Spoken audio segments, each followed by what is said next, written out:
Selamat petang dan salam satu Malaysia guys. Jadi pada petang ni kita bertemu kembali di channel Riaz Hub. Jadi hari ni kita akan review pasal satu lagi kereta.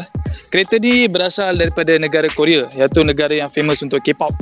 Jadi kereta ni juga famous untuk dia punya ciri-ciri tertentu dia. Kereta yang kita akan review hari ni adalah kereta Kia Forte.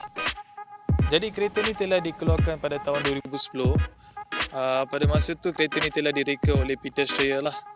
Jadi Peter Schreier ni merupakan bekas designer daripada Audi. Jadi sebab tu kalau kita tengok kereta Kia Forte ni, dia mempunyai inspiration ataupun ciri-ciri design daripada Audi lah. Jadi tanpa melengahkan masa, jom kita pergi review Kia Forte ni guys. Let's go.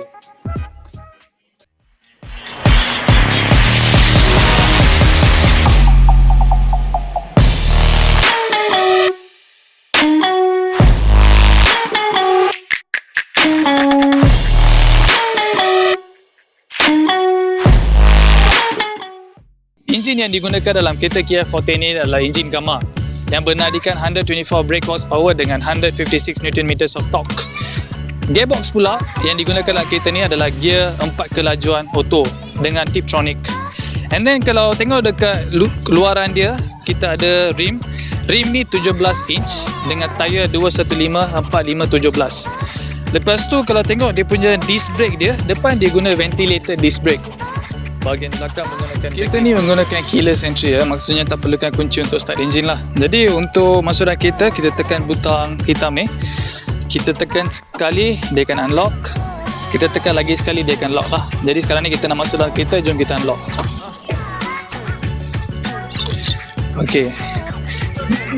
Jadi sekarang ni kita masuk dalam kereta, kita tekan brake pedal dia. Lepas tu kita tekan butang start engine lah.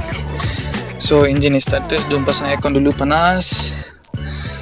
Okay, alright. Jadi kita start dengan instrument panel dia. Instrument panel dia ada few options untuk kita navigate through. Jadi untuk tu kita kena tekan butang trip dekat sini lah. Jadi sekarang ni dia tunjukkan average fuel consumption. Jadi kereta ni dia punya fuel consumption dia, kalau kita pakai dekat bandar, dia lebih kurang 8 liters to 10 liters per 100 km.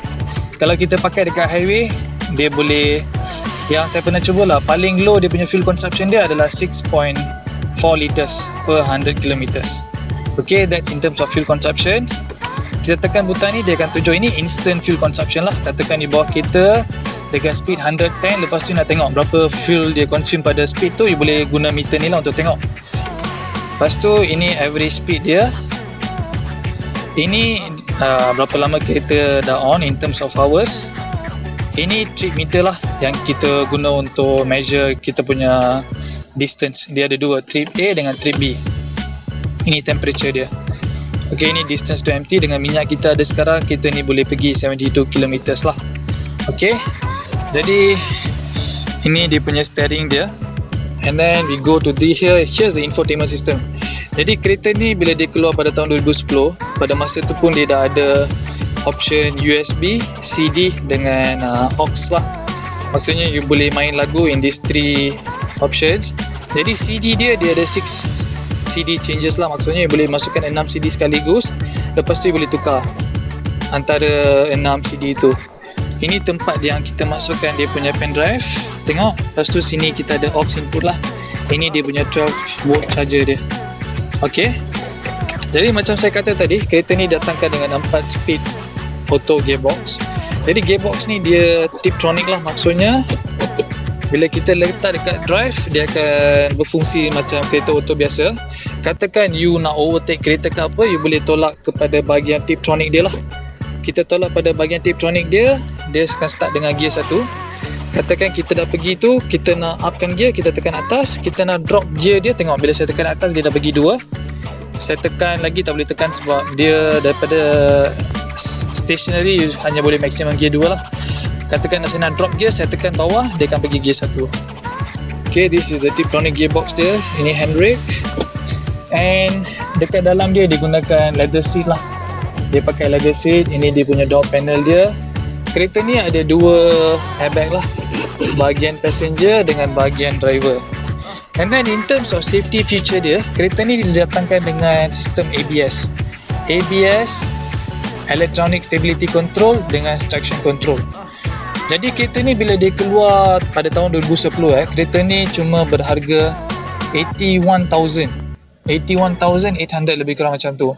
Tapi kereta ni kereta C segment tau. Kereta C segment ni dia sama dengan kereta Altis, Civic. Tapi pada tahun tu kereta Civic dengan Altis dia bukan 80,000. Kalau tak silap dia lebih kurang 100,000. Jadi bila kereta ni keluar, kereta ni C segment tapi berharga kereta B segment. Kereta B segment ni kereta Vios, kereta Honda City. Jadi kereta ni memang berbaloi lah pada tahun tu untuk orang pakai untuk beli kereta ni. Sebab dia murah. 81,000 dia datang dengan C segment punya platform dengan banyak features interesting macam saya katakan tadi, ABS, ESC dan selainnya. Jadi untuk recap balik dia punya dalaman dia, jadi macam saya katakan tadi, seat yang dipakai ni leather seat lah, warna hitam, memang selesa. And then kalau kita tengok memang seat lain pun kita boleh adjust lah. Kita boleh adjust dia punya depan dengan belakang dia dengan dia punya reclining untuk bahagian ni.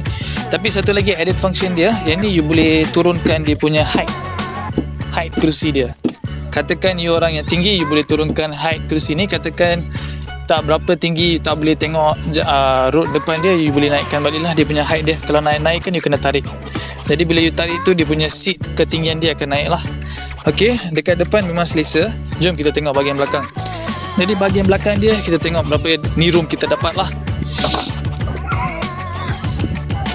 Ok, jadi bila I duduk dekat belakang ni, seat depan ni dia adjusted untuk I punya driving position tau. Jadi I dah adjust paling belakang. Jadi bila I adjust untuk I punya driving position pun, dekat belakang tengok tak kena seat depan lah. Memang spacious, and in terms of dia punya heat clearance pun ok lah. Okey, jadi yang ni bahagian luar kereta dia. Jadi kalau kita tengok, ini dia punya front view lah. Jadi dekat front view ni, lampu yang dia pakai tu projector headlamps. Dan dekat bawah tu dia pakai fog lamps. And then kalau kita tengok sebelah sisi dia, macam saya kata tadilah, kereta ni menggunakan rim bersaiz 17. And this is the side view. And then the most attractive part of Kia Forte is actually the back view. Bahagian belakang dia. Rear view dia memang cantik lah. Jadi kereta ni memang cantik daripada sisi belakang dia, daripada pandangan belakang dia. And that's it for the exterior of the car. Okay, kita dah sampai dekat penghujung video ni. Jadi sebelum saya tamatkan video ni, jom saya bagi tahu dua benda yang saya tak suka pasal kereta ni. Jadi the first thing that I don't like about this car is that it's actually the steering feel. Steering feel dia bukan rasa berat, dia bukan rasa ringan, tapi dia rasa mati.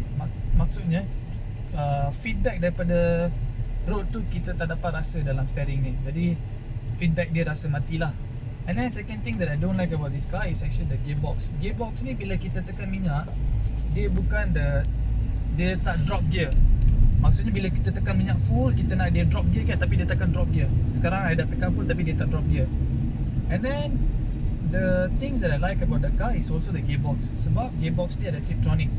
Jadi katakan bila kita nak pergi laju tu, kita tolak dia and then kita drop gear. Tengok I drop. Tengok pick up dia. Alright. So that's the thing that I like about this car. And then the second thing that I like about this car is actually the sound system lah. Siapa-siapa yang pernah naik kereta Forte ni akan tahu dia punya sound system dia memang cantik. And then the third thing that I like about this car is actually the comfortability and also the cabin insulation. Kereta ni kalau you bawa long distance, memang comfortable, memang selesa. Katakan you pergi 1416 pun dia punya cabin dia senyap dan comfortable. So that's the thing that I like about this car lah. Ada satu lagi benda yang suka pasal kereta ni. Katakan kita buka boot ni, kita nak simpan barang. Lepas tu kita accidentally dah jatuhkan kunci ni dalam boot dia. Lepas tu kita tak perasan kita dah jatuhkan kunci tu dalam boot. Katakan kita tutup lah. Kalau kita biasa dia akan lock, tapi kereta ni dia akan unlock dengan bunyi. Jadi kita boleh realize lah kita dah jatuhkan dia punya kunci dalam boot ni. Jadi that's it guys for today's review on Kia Forte.